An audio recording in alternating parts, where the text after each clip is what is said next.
اللهم صل على محمد وآل محمد. اعوذ باللہ من الشیطان الرجیم. بسم اللہ الرحمن الرحیم. الحمد للہ رب العالمین وصلی اللہ علی محمد وآلہ الطیبین الطاہرین. اللہم صل علی محمد وآل محمد. ناظرین کرام، السلام علیکم ورحمۃ اللہ وبرکاتہ. عقائد کریش کورس کے اس سیشن نمبر 10 میں آپ سب کی خدمت میں خوش آمدید عرض کرتا ہوں اور آپ سب کو ویلکم کرتا. آج کا جو درس ہے، آج کا جو سیشن ہے، اس میں ہم عدل الہی، جسٹس آف گاڈ کے ٹاپک پر گفتگو شروع کریں گے. جو ہمارے گزشتہ کے 9 سیشنز تھے، اس میں ہم نے توحید اور خدا کی معرفت کی گفتگو کو کمپلیٹ کر لیا ہے. سٹیج 1 ہمارے اس کورس کا کمپلیٹ الحمدللہ ہو چکا ہے، اور ہم نے اس میں خدا کی معرفت عقل اور انٹلیکٹ کی بنیاد پر حاصل کرنے کی کوشش کی. البتہ ساتھ ساتھ میں نے قرآنی آیات کو بھی ذکر کیا تاکہ ہمارے ذہن میں یہ بات ہمیشہ رہے کہ جو عقل کا خدا ہے، جو خدا عقل کے ذریعے ثابت ہوتا ہے، وہی قرآن کا خدا ہے، وہی وہ خدا ہے جس نے قرآن نے اور اسلام نے اور اہل بیت کی تعلیمات نے ہمیں پہچنوایا ہے. اور یہ بہت اہم معرفت اور گفتگو تھی ہماری. اور میں تمام ان ناظرین سے جو آج پہلی بار اس کورس میں حاضر ہوئے ہیں، ان سے میں ریکویسٹ کروں گا، اور تمام ان ناظرین سے جنہوں نے بعض لیس درس اور سیشنز گزشتہ کے مس کیے، ان سے میری دلی گزارش یہی ہوگی کہ وہ جا کر ان سیشنز کو ضرور سن لیں. کیونکہ وہ فاؤنڈیشن ہے ہمارے عقائد کا. خدا کی معرفت، خدا کی شناخت، خدا کے وجود کی دلیل، ایگزسٹنس آف گاڈ کے پروفس، اور خدا کے ایٹریبیوٹس اور صفات پر ہم نے ایک کامل گفتگو کی ہے. آج سے ہمارا یہ نیا ٹاپک شروع ہو رہا ہے جس کا ٹائٹل ہے جسٹس آف گاڈ یا عدالت. تو جو آج ہمارا ڈسکشن رہے گا وہ رہے گا میننگ آف جسٹس کے بارے میں، کہ جب ہم کہتے ہیں خدا عادل ہے، گاڈ از جسٹ، کیونکہ خدا کی صفات میں سے ایک اہم صفت کیا ہے کہ خدا عادل ہے. اور آپ یہ جانتے ہیں کہ عادل کا اپوزٹ ہوتا ہے ظالم. تو عادل یعنی جسٹ، اس کا اپوزٹ ہوتا ہے انجسٹ یا ایسا انسان جو ظالم ہے. تو اس حصے میں جو ہمارا سیکنڈ پارٹ ہے اس کورس کا، اس میں ہم جسٹس آف گاڈ پر گفتگو کریں گے، اور آج کے سیشن میں ہم میننگ آف جسٹس کے بارے میں گفتگو کریں گے. لیکن اس کے پہلے کہ ہم اپنی گفتگو کو شروع کریں، میں چاہتا ہوں کہ ایک لسٹ آپ کے سامنے پیش کر دوں کہ جو ٹاپکس ہم اس عدل الہی اور جسٹس آف گاڈ کے سیکشن میں کور کرنا چاہتے ہیں، تاکہ آپ کے ذہن میں رہے کہ ہم اپنا ڈسکشن کہاں سے شروع کر رہے ہیں، نیکسٹ سٹیپ کیا ہوگا، اور کس طرح سے ہم سٹیپ بائی سٹیپ سسٹمیٹکلی ہم آگے بڑھ رہے ہیں. تو میں آپ کو اس جسٹس آف گاڈ کا جو حصہ ہے، اس میں جو ٹاپکس کور ہوئیں گے، اس کا ایک اوور ویو اور اس کے ٹائٹلز آپ کے سامنے پیش کر لوں. پہلا ڈسکشن ہمارا ہے میننگ آف جسٹس کے بارے میں، کہ ایک بہت ہی اہم ڈسکشن ہے. شاید آپ کو لگے کہ جسٹس کا میننگ تو ہم سب جانتے ہیں، لیکن آج ہم دیکھیں گے کہ اس کا ایک بہت ہی گہرا اور ان ڈیپتھ میننگ ہے جسے سمجھنا ضروری ہے. اس کے بعد ہم دیکھیں گے کہ یہ جو ڈسکشن ہے یہ کتنا امپورٹنٹ ہے اور اس کا ہماری پریکٹیکل زندگی میں کتنا اثر ہے. اور یہی ایک وجہ ہے کہ ہمارے علماء نے عدل کی گفتگو کو اصول دین میں قرار دیا. ہم جانتے ہیں کہ ہمارے اہل بیت کے شیعہ مذہب کے مطابق 5 اصول دین ہیں: توحید، عدل، نبوت، امامت اور قیامت. اور عدل در حقیقت خدا کی ایک صفت ہے، لیکن مختلف وجوہات کے بنا پر، تاریخی وجوہات کے بنا پر اور اس ٹاپک کی امپورٹنس کی وجہ سے ہمارے علماء نے اسے اصول دین کا حصہ قرار دیا، اور ہم بھی یہاں پر اس پر ڈیٹیل میں ڈسکشن کریں. تیسرا ہمارا ڈسکشن رہے گا کہ proof of justice of God, کہ ہم پھر سے انٹلیکٹ اور عقل کے ذریعے ثابت کریں گے کہ خدا عادل ہے. اور یہ ایک ہماری گفتگو رہے گی. قرآنی دلیل اپنی جگہ پر موجود ہے اور بہت ہی واضح ہے قرآن کی تعلیمات کے مطابق اور اہل بیت سے جو روایات ہم تک پہنچی ہے کہ خدا عادل ہے، لیکن ہم انٹلیکٹ کے ذریعے، عقل کے ذریعے اسے ثابت کریں گے۔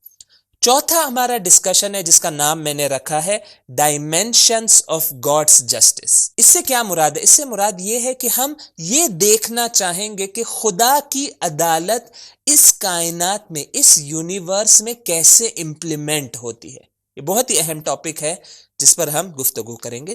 اور لاسٹ ہمارا ڈسکشن جو کہ یہ جو جسٹس آف گاڈ کا حصہ، اس کا سب سے طولانی ڈسکشن رہے گا، وہ یہ ہے کہ خدا کی عدالت سے متعلق معمولاً مومنین کے ذہن میں اور اکثر لوگوں کے ذہن میں بہت سارے کویشچنز ہوتے ہیں، بہت ساری چیزیں انسان کے زندگی میں ہوتی ہے، انسان کے اطراف ہوتی ہے، جس کے نتیجے میں عدل الہی کے بارے میں انسان کے ذہن میں کویشچن آ جاتا ہے کہ اگر خدا عادل ہے تو یہ کیوں ہوا؟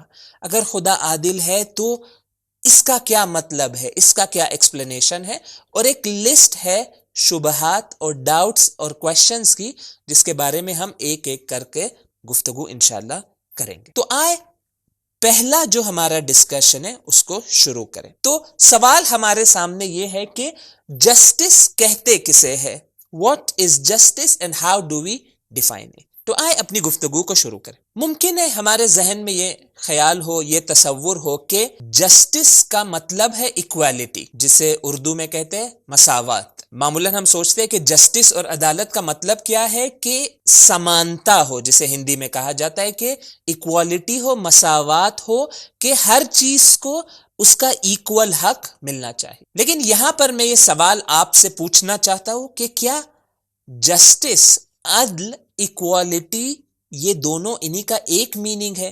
کیا جسٹس ہی ایکوالٹی ہے اور ایکوالٹی ہی جسٹس ہے؟ آئے دیکھیں اس کا جواب کیا ہے۔ اگر ایسی سچویشن ہو جہاں پر مختلف لوگ ہو اور سب کا ایکول حق ہو، سب کا ایکول حق ہو، میں مثال دے دوں کہ تمام انسانوں کو ذات پات دین تمام ان چیزوں کو سائیڈ میں رکھتے ہوئے ہر انسان کا حق یہ ہے کہ اسے کھانا اور پینا ملے۔ یہ ایک بیسک ہیومن رائٹ ہے۔ اور ہم جس دور سے گزر رہے ہیں، یہ جو لاک ڈاؤن کا دور ہے، اور ہمارے ملک میں، ہندوستان میں، جہاں پر لاکھوں کی تعداد میں غریب لوگ ہیں، وہ آج اس بڑی مشکل کا سامنا کر رہے ہیں کہ کھانے کے لیے ان کے پاس امکانات فراہم نہیں ہے، اور ہماری ذمہ داری بنتی ہے کہ ہم جتنا ہو سکے اس بارے میں ان کی مدد کریں۔ تو یہ ایک بیسک حق ہے تمام انسانوں کا، اور یہ ایک ایکول حق ہے۔ اس میں کسی انسان پر ترجیح یا فضیلت نہیں رکھتا۔ جو بھی انسان ہے اس کا حق ہے کہ جتنی اس کی ضرورت ہے اس کا کھانا اسے دیا جائے۔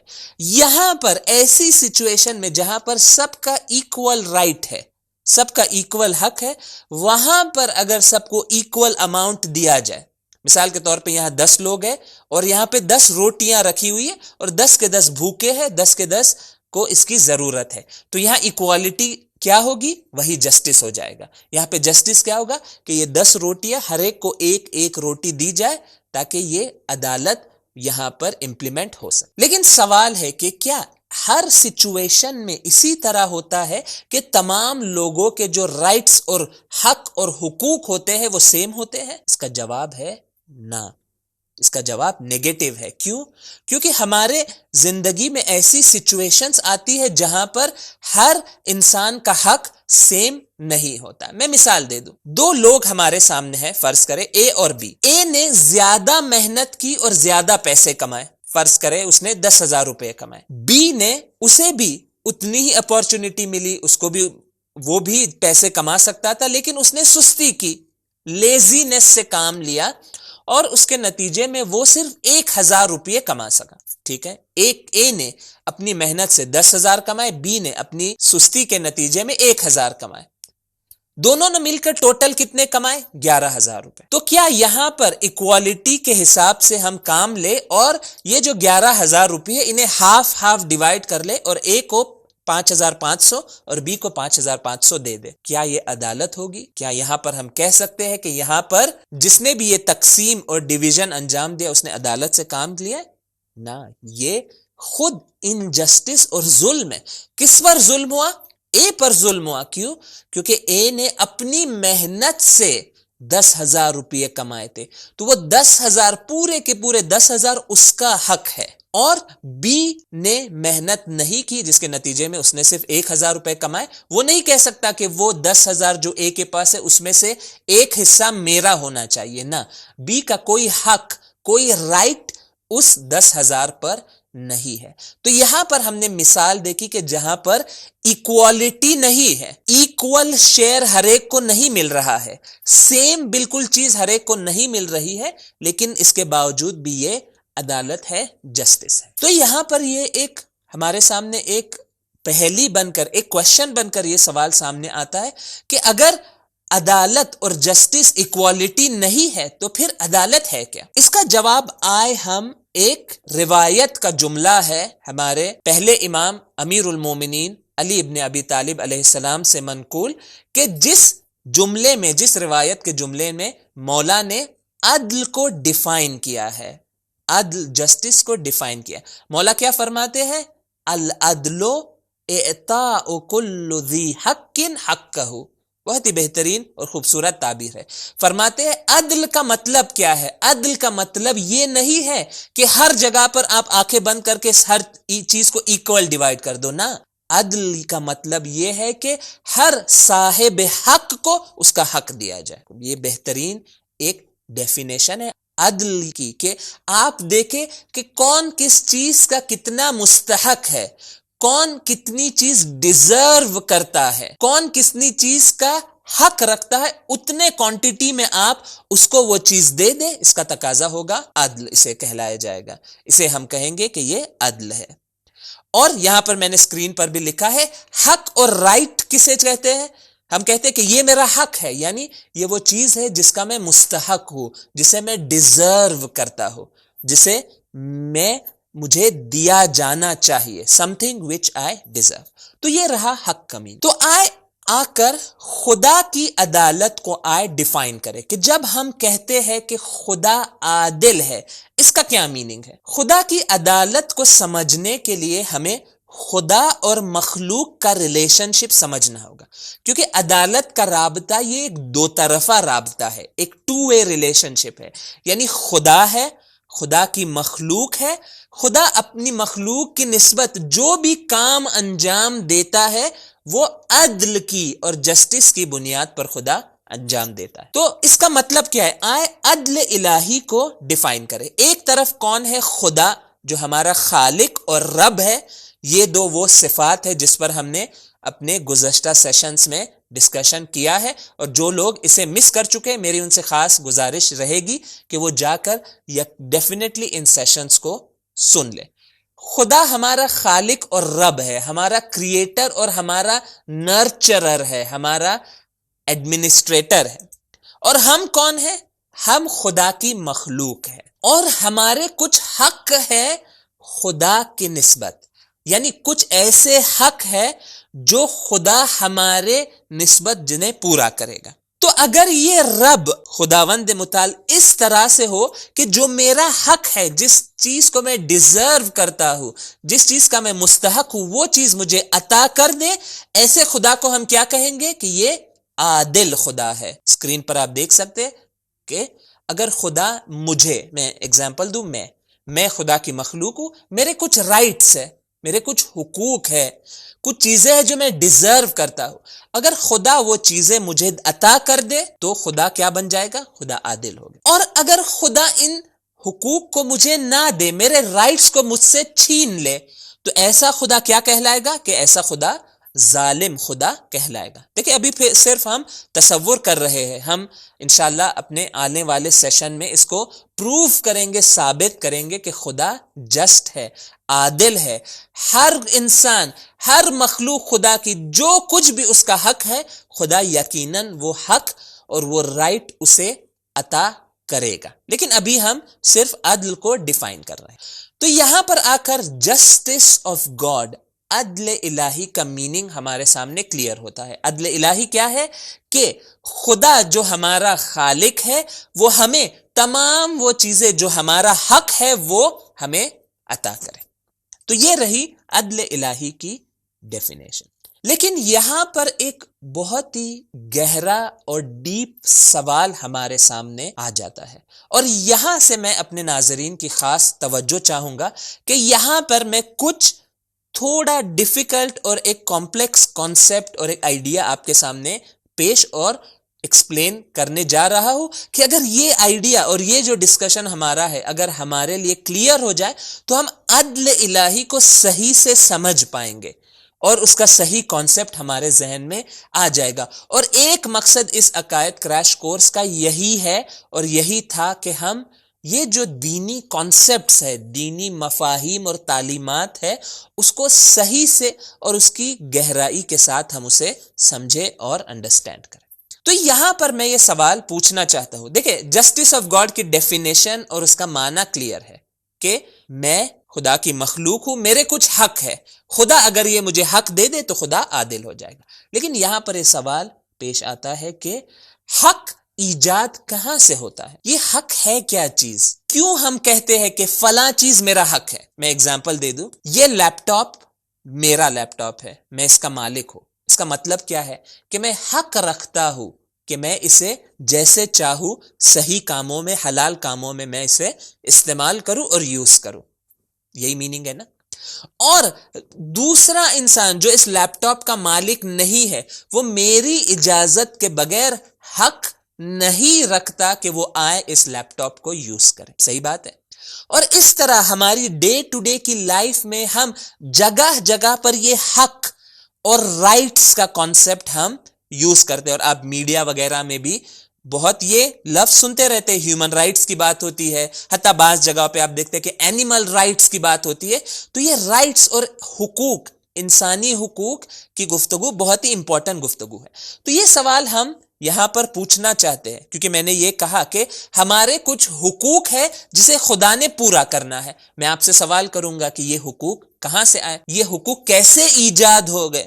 کیا ہر چیز جو میں کلیم کروں گا وہ میرا حق بن جائے گا؟ مثال کے طور پہ آپ مجھے اپنی گھر پر دعوت پر بلائے اور میں وہاں آ جاؤں اور مجھے وہاں پر کوئی چیز دکھائی دے، فار ایگزامپل ایک بہترین موبائل وہاں پہ رکھا ہوا ہو، میں جا کر اسے لے لوں اور کہوں کہ یہ میرا حق ہے. کیوں؟ کیونکہ میں نے اسے اٹھا لیا. کیا کوئی یہ بات مانے گا؟ نہ صرف کوئی یہ بات نہیں مانے گا، بلکہ اگلی بار آپ مجھے گھر پر بلانے سے پہلے 2 بار سوچیں گے کہ ان صاحب کو گھر پہ بلایا بھی جائے یا نہیں. تو دیکھیں، حق ایسی چیز نہیں ہے جو رینڈملی ہم اس کو کہتے ہیں کہ یہ چیز میرا حق ہے، یہ چیز میرا حق نہیں ہے. تو یہ بہت ہی امپورٹنٹ کوشچن ہے کہ حق کہاں سے ایجاد ہوتا ہے، کہاں سے کریٹ ہوتا ہے. آئے ہماری جو انسانی معاشرہ ہے، ہیومن سوسائٹی ہے، اس میں آ کر دیکھیں کہ جب ہم کہتے ہیں کہ ہم ایک دوسرے کے نسبت رائٹس رکھتے ہیں، اور بھی مثالیں ہیں. میں نے کہا یہ لیپ ٹاپ میرا رائٹ ہے، یا والدین کے کچھ حقوق ہے بچوں کے گردن پر. ویری امپورٹنٹ یہ جو ٹاپک ہے والدین. اسی طرح بچوں کے کچھ حقوق اور رائٹس ہے والدین کو جنہیں پورا کرنا ہے. اسلام کے اندر یہ حقوق اور رائٹس کا ایک بہت ہی ڈیٹیلڈ سسٹم اور نظام موجود ہے. سوال یہ رائٹس کہاں سے آئے؟ تو آئے دیکھیں کہ انسانی معاشرے میں ہماری یہ جو ہیومن سوسائٹی ہے اس میں کس طرح سے حق ایجاد ہوتا ہے، کہاں سے یہ حق کریٹ ہوتے ہیں. تو پہلا جو طریقہ ہے جس کے نتیجے میں حق کریٹ ہوتا ہے ہماری ہیومن سوسائٹی میں، یعنی ہم جو آج ہماری روزمرہ کی زندگی اس میں ہمارے بہت سارے ایک دوسرے کے گردن پر رائٹس موجود ہے. تو ایک طریقہ یہ ہے کہ جب بھی ایک انسان دوسرے انسان کے حق میں کوئی نیکی کرے، کوئی احسان کرے کسی اور پر، فیور کرے، کسی کی ہیلپ کر دے، آٹومیٹکلی وہاں پر ایک حق ایجاد اور کریٹ ہو جاتا ہے. مثال کے طور پہ میں جاؤں آج، مثلا یہ جو مسائل ہمارے سامنے، آپ جائے کسی فقیر کی مدد کر دے. آپ کے پاس خداوند متعال نے آپ کو دوسروں سے بہتر دیا ہوا ہے. البتہ اس بات کی طرف بھی ہم توجہ رکھیں کہ بہت پیسے والا ہونا انفاق کرنے کے لیے، خدا کے راہ میں پیسہ کرنے کے لیے ہونا ضروری نہیں ہے. حتیٰ وہ لوگ جو ایک نارمل مڈل کلاس نارمل زندگی بسر کر رہے ہیں اور ان کی حالت دوسروں سے بہتر ہے، وہ بھی ایک کم حصہ کم سے کم اپنے مال میں غریبوں اور فقیروں کے لیے وہ انفاق کر سکتے. تو فرض کریں میں نے جا کر کسی کی مدد کی، اس کو پیسوں کی ضرورت تھی، اس کو قرض کی ضرورت تھی، لون کی ضرورت تھی، میں نے جا کر اسے یہ چیز دے دی. جیسے ہی میں نے کسی کی ہیلپ کی، اس ہیلپ کے نتیجے میں اس کی گردن پر میرے حق میں ایک حق اور ایک رائٹ ایجاد ہو گیا کہ کم سے کم وہ حق کیا ہے کہ وہ اس نیکی کا بدلہ کس سے دے؟ نیکی سے دے. کم سے کم یہ ہے کہ میرا شکریہ ادا کر دے. میرے دل میں توقع اور ایکسپیکٹیشن نہیں ہونی چاہیے کہ میں مدد کروں تاکہ دوسرے لوگ کہیں واہ واہ اور مجھے آ کر تھینک یو کہیں. نا، میں خدا کے لیے مدد کروں. لیکن جب میں یہ مدد کر دوں تو خدا چاہتا ہے کہ جس کے حق میں نے یہ مدد انجام دی وہ آ کر کم سے کم میرا شکریہ ادا کرے، اور بلکہ اس احسان کا بدلہ احسان سے دے. جس طرح قرآن نے بھی کہا حل جزاء الاحسان الا الاحسان، کہ احسان کا بدلہ اور ریٹرن کیا ہوتا ہے کہ انسان احسان سے اس احسان کا بدلہ دے. تو یہ ایک طریقہ ہے جس کے نتیجے میں رائٹس اور حقوق ایجاد ہو جاتے ہیں. مثال اس کی واضح ہے.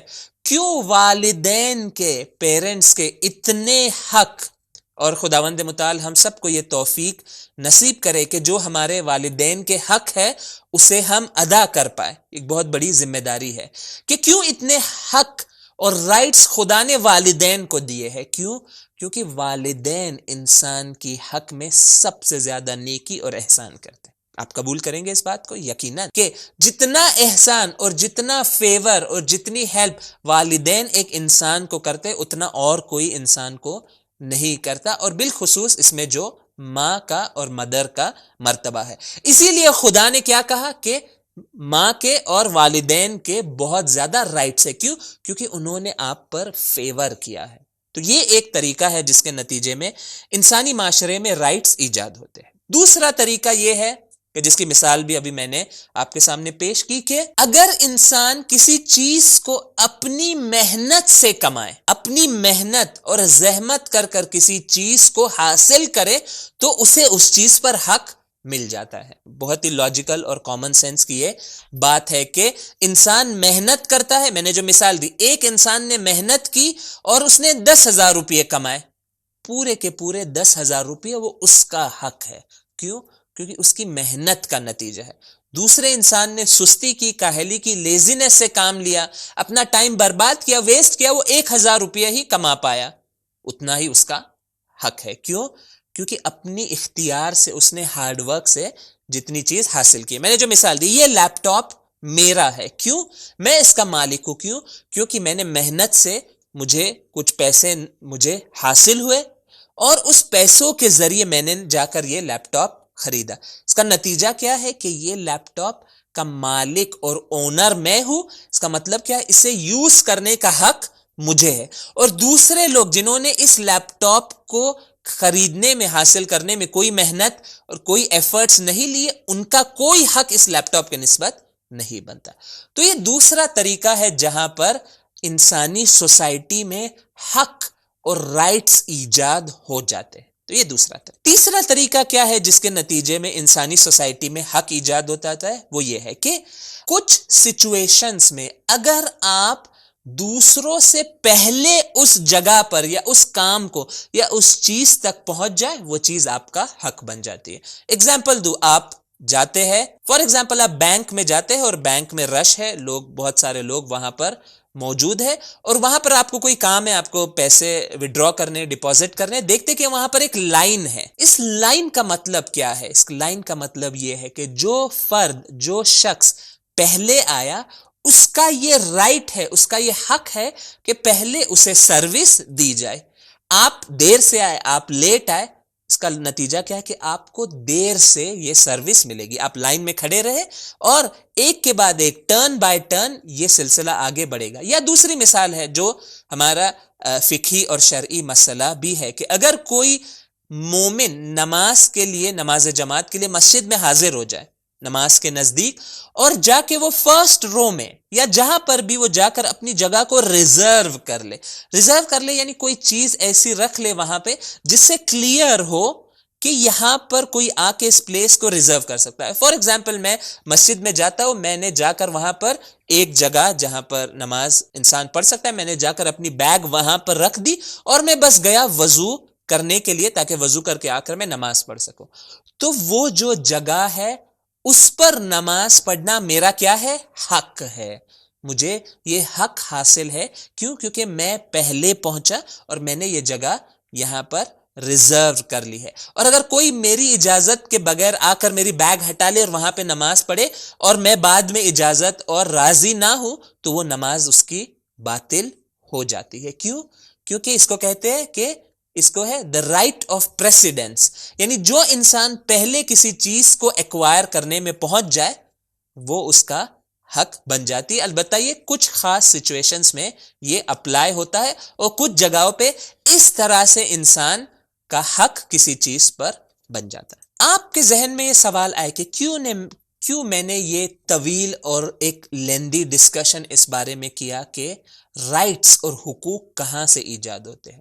اس کا مقصد یہ تھا کہ ہم دیکھیں کہ جب ہم اپنے آپ کو خدا سے کمپیئر کریں, دیکھیں جب میں اپنے آپ کو دوسرے انسانوں سے کمپیئر کروں تو یہ تمام باتیں موجود ہیں کہ میرے کچھ رائٹس ہیں جو دوسروں نے میرے حق میں انہیں پورا کرنا ہے, یا کوئی چیز ہے جس کا میں اونر ہوں تو میرا اس پر رائٹ موجود ہے, یا میں مسجد میں کہیں جلدی پہنچ گیا تو میرا وہاں پر حق ایجاد ہو گیا. یہ تمام وہ رائٹس ہیں جو دوسرے انسانوں کے نسبت ہے. لیکن یہاں پر یہ سوال ہے, کیا اسی طرح کا حق میرا خدا کی گردن پر ہے؟ دیکھیں آئے تصور کرے کہ میرا اور خدا کا ریلیشن شپ کس طرح سے ہے.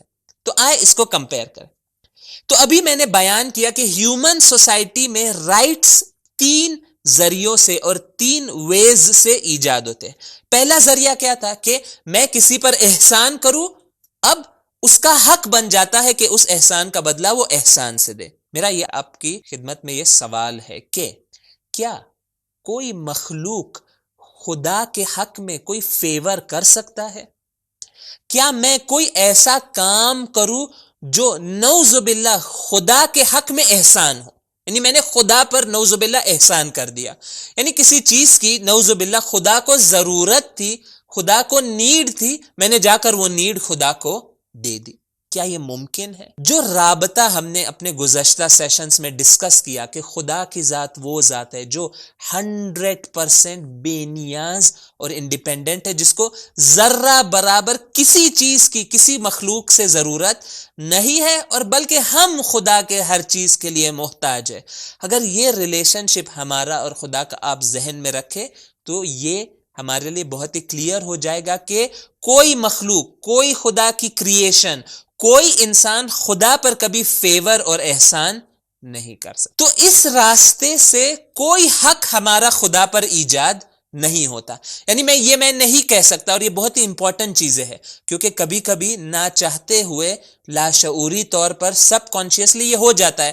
مثال کے طور پہ میں نے جا کے کسی خدا کے راہ میں پیسے خرچ کیے. میں اگزامپل دے رہا ہوں کہ میں نے جا کر فرض کرے کہ امام حسین علیہ السلام کی زری بنانے کے لیے پیسے دے دیے. اب یہاں پر یہ باطل اور رانگ تھاٹس میرے ذہن میں نہ آئے کہ میں نے نعوذ باللہ خدا پر احسان کیا ہے, نعوذ باللہ میں نے امام حسین پر احسان کیا ہے, اب ان کو میرا جواب دینا اور اس احسان کو ریٹرن کرنا ان پر واجب ہو گیا ہے, ان پر ضروری ہو گیا ہے, میرا حق آ گیا ہے ان کے اوپر. نہ, ہرگز اس طرح سے نہیں ہے. دوسرا طریقہ کیا تھا رائٹس اور حق کو حاصل کرنے کا؟ کہ میں محنت کروں, زحمت کروں, اپنے ہارڈ ورک کے ذریعے کسی چیز کا مالک بن جاؤں. لیکن یہاں پر یہ سوال ہے کہ کیا میں کسی چیز کا حقیقی طور پہ انڈیپینڈنٹ آف اللہ مالک بن سکتا ہوں؟ کیا ممکن ہے؟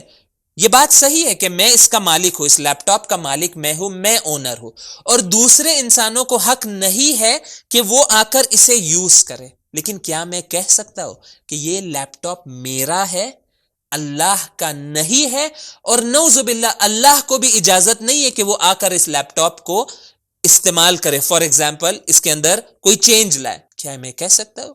ہرگز نہیں. کیوں؟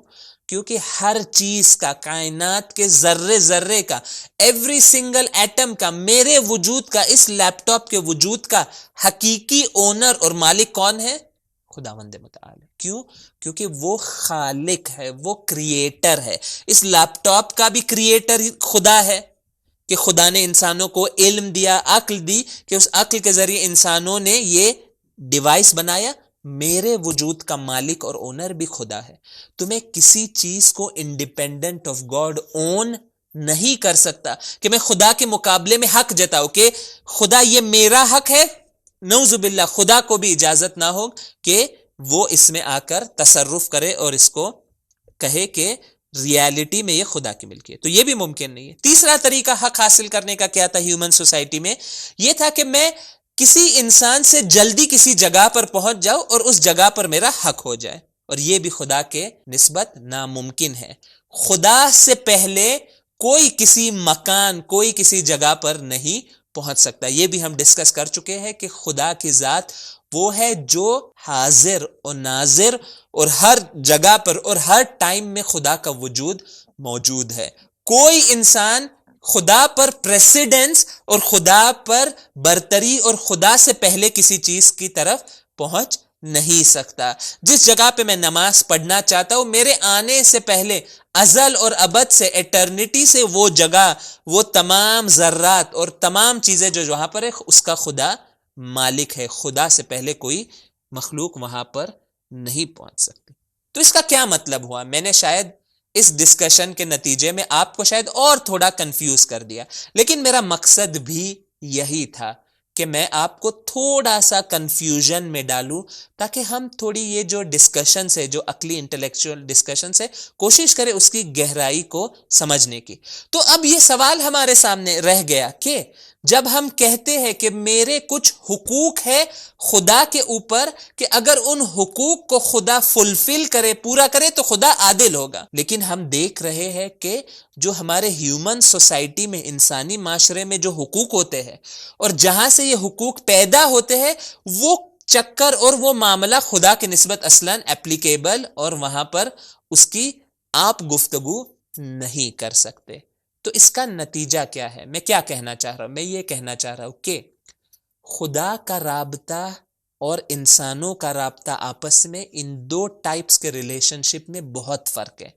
ہیومن سوسائٹی میں انسانوں کے درمیان حقوق جو ہوتے ہیں وہ ایک ٹائپ کے ہوتے ہیں، جو میں نے ابھی بتایا کہ 3 طریقوں سے وہ ایجاد ہوتے ہیں. لیکن جو میرے اور خدا کے درمیان جو رائٹس ایجاد ہوتے ہیں، جسے میں کہتا ہوں کہ یہ میرا حق ہے اور خدا کیونکہ عادل ہے اس حق کو وہ پورا کرے گا، وہ ایک الگ طریقے کی چیز ہے. تو وہ کیا چیز ہے؟ اور میں بالکل اپنے جو ڈسکشن ہے اس کے جو آخری پورشن ہے اس پر آ گیا ہے. اگر ہم سمجھنا چاہتے ہیں کہ وہ کون سے حقوق اور رائٹس ہے جو میرے پاس ہے جسے خدا پورا کرے گا، تو مجھے اپنا اور خدا کا ریلیشن شپ صحیح سے سمجھنا پڑے گا. تو میں 2 چیزیں اس ریلیشن شپ کے بارے میں یہاں پر بیان کروں گا ویری بریفلی، کیونکہ اس میں کہ ہم اس پر گفتگو پہلے کر چکے ہیں، اور اسی کے یوز کر میں اس کنکلوژن پہ پہنچوں گا اور وہ میں بات آپ کو بتاؤں گا کہ وہ کون سے رائٹس ہیں جو میرے پاس آئی ہیو دیم، جو خدا آ کر اسے فلفل کرے گا. تو پہلی چیز جس کو ڈسکس کرنا یہاں پر ضروری ہے وہ یہ ہے کہ آئے دیکھیں ہمارا اور خدا کا ریلیشن شپ کس طرح سے ہے. ہمارا اور خدا کا ریلیشن شپ اس طرح سے ہے کہ ہم اپنی ہر چیز کے لیے، ہر نیڈ کے لیے خدا پر کیا ہے؟ ہم خدا پر پوری طرح سے ڈیپینڈنٹ ہے. یعنی ہماری کوئی ایسی نیڈ نہیں ہے جو خدا کے اجازت کے بغیر پوری ہو سکے. حتیٰ جو ہماری بہت ہی بیسک نیڈز ہے، کھانا پینا اور یہ دوسری نیڈز، یہ خدا نے ایسا سسٹم بنایا ہے کہ اس سسٹم کے ذریعے یہ نیڈز انسان پوری کر سکتا ہے. اور یہ وہ اس قرآن کی آیت ہے جس کی میں نے تلاوت کی تھی گزشتہ سیشنز میں، سورہ فاطر کی ورس نمبر 15، یا ایھا الناس انتم الفقراء الی اللہ، کہ اے انسانوں، اے لوگوں، تم سب کے سب خدا کی بارگاہ میں فقیر ہو. یہ ایگزیکٹ لفظ ہے جو اس آیت نے استعمال کیا ہے. فقراء پلورل ہے فقیر کا.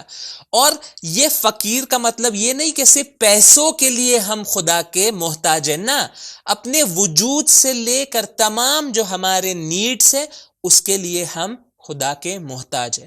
واللہ هو الغنی الحمید، اور خدا کی وہ ذات ہے جو غنی ہے، بے نیاز ہے، کسی کی محتاج نہیں ہے، انڈیپینڈنٹ ہے، سیلف سفیشینٹ ہے، اور اسی لیے وہ حمد اور پریز کی لائق ہے. تو یہ وہ ورس ہے خدا قرآن کی جس پر ہم نے ڈسکشن ہم کر چکے ہیں کہ ہم اٹرلی اور کمپلیٹلی خدا کے محتاج ہیں. تو یہ پہلا نقطہ.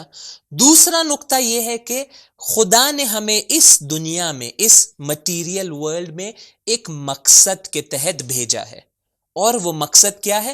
انشاءاللہ نبوت کی جو ہماری گفتگو رہے گی اس کے پہلے میں ڈیٹیل میں اس پر گفتگو کروں گا، لیکن ابھی کے لیے اتنا ہی کافی ہے کہ ہمارا مقصد، ہمارا پرپز آف کریشن یہ ہے کہ ہم کمال تک پہنچے، ہم خدا کا قرب حاصل کرے، ہم خدا کے نزدیک ہو، اسپریچول پرفیکشن ہمارے اندر ایجاد ہو. اور اس مقصد تک پہنچنے کے لیے ہمیں ایک راستہ اس دنیا میں طے کرنا ہے، ایک پاتھ ہے، ایک طریقہ ہے جس پر ہمیں، صراط مستقیم ہے جس پر ہمیں حرکت کرنی ہے، موومنٹ کرنی ہے، تاکہ ہم اس گول تک پہنچ سکیں. تو یہ دو ہمارے ریلیشن شپ ہے خدا کے ساتھ. پہلا، ہم ہر چیز میں ہر نیڈ کو فلفل کرنے کے لیے خدا پر ڈیپینڈنٹ ہے. دوسرا، ہم کسی مقصد کے تحت اس دنیا میں آئے ہیں، اور ہمیں اپنے فری ول سے، اپنے اختیار سے ایک راستہ اختیار کرنا ہے اس دنیا میں کہ ہم اس نتیجے تک پہنچ سکیں. اور انہی دو نقطوں کے نتیجے میں یہ ریلیشن شپ کلیئر ہو جاتا ہے کہ کون سے وہ رائٹس ہے جو ہم رکھتے ہیں خدا کے نسبت.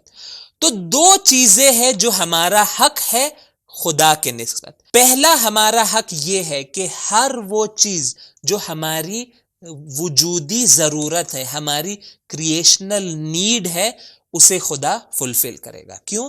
کیونکہ ہم خدا کی مخلوق ہے، ہم خدا کے محتاج ہے. خدا نے ہمیں کریٹ کیا ہے، تو خدا آ کر ہماری نیڈز کو کیا کرے گا؟ پورا کرے گا اور فلفل کرے گا. میں مثال کے ذریعے اسے کلیئر کروں کہ ایک بچہ، ایک نوزاد اور نیو بورن بچہ جب اس دنیا میں آتا ہے، اس مٹیریل ورلڈ میں آتا ہے، تو اس بچے کی ایک بہت ہی امپورٹنٹ ضرورت کیا ہے کہ اسے نیوٹریشن اور کھانا، اور وہ جو ماں کا دودھ ہے، مدرس ملک ہے، اس کی اسے ضرورت ہوتی ہے. کیوں؟ کیونکہ اس کے بغیر وہ زندہ نہیں رہ سکتا، اسے کھانا اور نیوٹریشن کی ضرورت ہے. اور اس کے ساتھ ساتھ وہ اتنا ضعیف اور ویک ہے کہ خود جا کر وہ اپنے کھانے کا انتظام نہیں کر سکتا ایک چھوٹا بچہ. اس کا نتیجہ یہ ہے کہ اس بچے کا یہ حق ہے، رائٹ ہے کہ خدا اسے اس کی غذا اور اس کا فوڈ اور اس کا جو نیوٹریشن ہے وہ پرووائڈ کرے. اور خدا نے اس کا انتظام کیسے کیا ہے؟ ایک سسٹم بنایا ہے کہ ماں کے وجود میں اس نیوٹریشن کو رکھ دیا ہے. کیوں؟ کیونکہ خدا عادل ہے، خدا جسٹ ہے. وہ جب کسی مخلوق کو کسی نیڈ کے ساتھ ایجاد کرتا ہے تو اس نیڈ کو ضرور کیا کرتا ہے؟ خدا فلفل کرتا ہے، اس نیڈ کو جواب دیتا ہے. تو یہ مثال ہے. تو یہ ہمارا حق ہے خدا پر کہ میں یہ حق رکھتا ہوں کہ تمام میری جو کریشنل نیڈز ہے، میری جو ضرورتیں ہیں زندگی کی، میرے وجود کی، اسے خدا پورا کرے. خدا کا جسٹس کا ایک مطلب یہ ہے. اور دوسرا مطلب خدا کی عدالت کا یہ ہے کہ اگر میں کوئی اچھا کام اپنی اختیار کے ذریعے انجام دے دوں تو اس کے بدلے میں خدا مجھے ثواب عطا کرے گا. جو میں ڈیزرو کرتا ہوں وہ مجھے خدا دے دے گا. کیوں؟ کیونکہ جو دوسرا پوائنٹ تھا میرا کہ خدا نے مجھے ایک مقصد کے تحت یہاں بھیجا ہے. مقصد کیا ہے؟ کہ میں نیک اعمال انجام دے کر خدا کی رحمت تک، خدا کی جنت تک پہنچوں. اس کا لازمہ کیا ہے؟ خدا کی جسٹس کا تقاضا کیا ہے کہ جب میں کوئی نیک کام انجام دوں، جب میں تقوی اختیار کروں، میں جب خدا کے حلال و حرام کی رعایت کروں، اس کا خیال رکھوں اپنی زندگی میں، تو اللہ خدا مجھے اس کا ریوارڈ اور اس کا نتیجہ اور اس کا صلہ ضرور دے گا. کیوں؟ کیونکہ خدا عادل ہے. جب کوئی انسان نیک کام انجام دیتا ہے تو خدا اس کو اس کے بدلے سے محروم نہیں کرتا. اور یہاں پر میں بس لاسٹ میں ایک چھوٹی سی مثال ایگزامپل دے کر اپنی گفتگو کو اینڈ کرنا چاہتا ہوں. دیکھیں آج کی ہماری گفتگو میں صرف میں نے ایک چیز ڈسکس کی اور وہ ہے خدا کے جسٹس کا میننگ کیا ہے, اور ہم بس اس کے ایک لاسٹ مرحلے پر پہنچے. میں صرف ایک مثال کے ذریعے یہ چیز کلیئر کرنا چاہتا ہوں. دیکھیں میں نے ابھی تک دو چیزیں بیان کی. میں نے بیان کیا کہ کچھ ہمارے حقوق اور رائٹس ہیں ایک دوسرے کے نسبت, انسان دوسرے انسان کے نسبت, وہ ایک الگ طریقے کے رائٹس ہے, اور وہ کیسے ایجاد ہوتے میں نے اس کے طریقے بتائے. لیکن جو رائٹس میرے اور خدا کے درمیان ہے وہ ڈیفرنٹ ہے, وہ الگ ہے. وہ اس لیے نہیں ہے کہ میں نے خدا پر نعوذ باللہ احسان کیا ہے, یہ اس لیے نہیں کہ میں کسی چیز کا انڈیپینڈنٹ آف گاڈ مالک ہوں, یہ اس لیے نہیں ہے کہ میں خدا سے پہلے کسی چیز تک پہنچ گیا, نہ, یہ اس لیے ہے کہ میں خدا کی مخلوق ہوں, میں محتاج ہوں. آئی نیڈ اللہ, مجھے اللہ کی ضرورت ہے, اور وہ ضرورت جب خدا پوری کرے گا ہم اس ایسے خدا کو کہیں گے کہ وہ جسٹ خدا ہے. اور خدا نے مجھے ایک مقصد کے تحت کریٹ کیا, اور وہ مقصد کیا ہے کہ میں آ کر اچھے اعمال انجام دوں. تو عدل کا تقاضا خدا کا یہ ہے کہ خدا کسی نیک کام کرنے والے کا اجر اور ثواب اور ریوارڈ ضائع نہیں کرتا ہے. اور قرآن مجید کی بھی میں آیات اس حوالے سے انشاءاللہ کمنگ سیشنز میں لے کر آؤں گا. لیکن یہ مثال کی طرف توجہ کرے اس کانسیپٹ کو سمجھنے کے لیے. مثال کیا ہے؟ دیکھیں ایک گھر کے اندر فرض کرے کہ والدین ہیں اور بچے ہیں. بچے جو ہوتے ہیں ان کے ایک دوسرے کے نسبت انڈیپینڈنٹ رائٹس ہوتے ہیں. فار ایگزامپل آپ تصویر میں دیکھ سکتے ہیں کہ ایک بچہ ہے, اس کا ایک کھلونا ہے, ٹوائے ہے, دوسرے بچے نے وہ ٹوائے چھین لیا. تو یہاں پر کیا ہوگا آپ جانتے ہیں, اور ابھی یہ لاک ڈاؤن اور کورونا کی وجہ سے یہ حالت ہے, تو بچے بھی گھر میں ہیں, والدین بھی گھر میں ہیں, تو آپ کے لیے بھی جو صاحب اولاد ہے, اور انشاءاللہ خدا تمام مومنین کو جو شادی شدہ نہیں ہے ان کے شادی کے وسائل فراہم کرے, اور جو شادی شدہ ہے انہیں نیک اولاد عطا کرے. لیکن جن کی اولاد ہے وہ جانتے ہیں کہ یہ جھگڑا ہوتا ہے کہ ایک بچے نے ایک ٹوائے دوسرے اپنے بھائی سے چھین لیا. فوراً کیا ہوتا ہے کہ جس کا وہ ٹوائے ہے, جو بچہ جو اس ٹوائے کو اون کرتا ہے, جس کا حق ہے اس پر, وہ رونا اور چلانا شروع کرتا ہے کہ یہ میرا حق ہے, تم نے کیوں لیا. اور اس کی بات بھی صحیح ہے. کیوں؟ کیونکہ ہر بچے کا اپنا ٹوائے ہے, اس پر اس کا حق ہے, اور وہ اس حق سے باہر اور زیادہ نہیں جا سکتا, اور ہر ایک کو اعتراض ہے اگر اس کا حق چھینا جائے. لیکن کیا ہم یہ کہہ سکتے ہیں کہ یہ جو بچے کے پاس یہ جو ٹوائے ہے جسے اس کے والد نے اسے دیا ہے, کیا بچے کا اپنے والد کے نسبت بھی اتنا ہی اس ٹوائے پر حق ہے جتنا اس کے بھائی کے نسبت تھا؟ یعنی اگر یہ بچہ آ کے کہے کہ میں حتی اپنے والدین کو اس ٹوائے کو چھونے نہیں دوں گا, البتہ بچے یہ کام کرتے ہیں, لیکن میرا سوال یہ ہے کہ کیا بچے کا والد کے نسبت کوئی انڈیپینڈنٹ رائٹ ہے, کوئی ایسا رائٹ ہے کہ جس کے اندر یہ بچہ اور باپ ایک لیول پر آ جائے اور انڈیپینڈنٹ آف ایچ ادر, دونوں کا ایک دوسرے پر حق موجود ہو؟ ہرگز اس طرح سے نہیں ہے. باپ کا مرتبہ بچے سے اوپر ہے. ہر چیز جو والد نے خرید کر دی ہے بچے کی, وہ در حقیقت والد کی ہے, اور اگر والد چاہے تو اس میں تصرف کر سکتا ہے. فرض کرے کہیں پر ضرورت پڑ جائے اور بچے کے کوئی چیز بیچنی پڑے, البتہ اس کے کچھ خاص شرعی احکام ہیں, میں اس میں نہیں جانا چاہتا, میں صرف مثال دے رہا تھا. میں نے یہ مثال اس لیے دی کہ دیکھیں ہمارے جو رائٹس ہیں ایک دوسرے کے نسبت, دوسرے انسانوں کے نسبت, وہ ان بچوں کی طرح ہے کہ ہم ایک دوسرے کے نسبت انڈیپینڈنٹ ہے. یہ لیپ ٹاپ میں یوز کر سکتا ہوں, آپ یوز نہیں کر سکتے. کیوں؟ کیونکہ اس پر میرا انڈیپینڈنٹ آف یو رائٹ موجود ہے.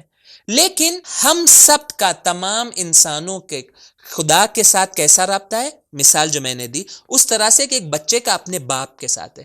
خدا کا وجود ہم سے برتر اور ہم سے اوپر ہے. کسی کا خدا کے ساتھ ایکول لیول پر آ کر کوئی حق اور کوئی رائٹ موجود نہیں ہے, بلکہ خدا ہمارے اوپر ہے, خدا ہمارا خالق ہے, ہم خدا کے محتاج ہے, اور اسی لیے عادل خدا وہ ہے جو ہماری ضرورتوں کو پورا کرے گا. اسی طرح جیسے عادل والد اور باپ وہ ہے جو اپنے بچوں کی ضرورتوں کو پورا کرے گا. نہ یہ کہ بچے نے کچھ احسان کیا باپ پر اسی لیے وہ اس احسان کا بدلہ چکا رہے. نہ, بچہ کوئی کام انجام نہ دے, بلکہ والدین کے دل میں تو اتنی محبت ہوتی ہے کہ اگر بچہ کوئی نافرمانی بھی کر لے تو پھر بھی والدین اسے معاف کر دیتے ہیں، اور جو اس کے حقوق ہے، جو اس کے نیڈز ہے، وہ اسے پرووائڈ کرتے ہیں۔ دیکھیں، یہ والدین اور بچوں کا رابطہ بہت ہی امپورٹنٹ رابطہ ہے، خدا اور مخلوق کا رابطہ سمجھنے کے لیے، اور اسی لیے قرآن نے بھی والدین کو رب کا مرتبہ، جو آیت میں نے تلاوت کی تھی، رب ارحمہما کما ربیانی صغیرا، تو یہ بھی ایگزامپل میں نے آپ کے سامنے یہاں پر پیش کر دی ہے۔ خلاصہ کروں، پوری آج کی جو میری ڈسکشن تھی میں نے اس لیے کی تاکہ یہ جملہ اور یہ سینٹنس میں آپ کے سامنے پیش کر سکوں۔ تو آج کی گفتگو کا خلاصہ یہ ہے کہ ہم نے اتنی لمبی اور طولانی گفتگو کی تاکہ ہم جسٹس آف گاڈ کا صحیح میننگ سمجھ سکیں۔ کیا میننگ ہے؟ میں پہلے انگلش میں اسے پڑھ دوں، پھر میں اردو میں اس کا ترجمہ کروں۔ اللہ جسٹ ہے، خدا عادل ہے۔ اس کا میننگ کیا ہے؟ اس کا میننگ یہ ہے کہ اللہ who is the رب of all the creation grants them their creational needs and gives them what they deserve through their free will and efforts۔ عدل الہی کا یہ مطلب ہے۔ اردو میں ترجمہ کر دوں، عدل الہی کا میننگ یہ ہے کہ اللہ جو پوری کائنات کا خالق اور رب ہے، وہ ہر مخلوق کو جو اس کی ضرورت ہے وہ عطا کرتا ہے، اور انسانوں میں اگر کوئی انسان اپنے اختیار کے ذریعے نیک کام انجام دیتا ہے تو اس کا جو بدلہ ہے، جس چیز کا وہ مستحق ہے، جس ثواب کو وہ ڈیزرو کرتا ہے، خدا ضرور وہ ثواب اس انسان کو دے دے گا۔ یہ خدا کی عدل کا تقاضا ہے۔ تو خدا کے بے حد شکر گزار ہے کہ اس نے ہمیں یہ توفیق دی کہ ہم اس سیشن نمبر 10 میں حاضر ہو سکے، اور آج ہم نے تھوڑی گہرائی میں اتر کر، تھوڑا ڈیپتھ میں جا کر جسٹس آف گاڈ کے میننگ کو سمجھنے کی کوشش کی، اور یہ بیان کرنے کی کوشش کی کہ جسٹس آف گاڈ اور جسٹس ان ہیومن سوسائٹی، اس میں ایک فرق موجود ہے جسے میں نے ابھی بیان کیا۔ آپ تمام ناظرین کا بے حد شکر گزار ہوں کہ اس سیشن میں بھی آپ میرے ساتھ رہے، اسی امید کے ساتھ کہ آنے والے سیشنز میں، جس میں ہم ایک ایک کر عدل الہی اور جسٹس آف گاڈ کی گفتگو کو آگے بڑھائیں گے، امید یہی ہے کہ آپ ہمارے ساتھ رہیں گے۔ والسلام علیکم ورحمۃ اللہ وبرکاتہ۔ سبیل میڈیا، قرآن و اہل بیت کا راستہ، کامیابی کا راستہ۔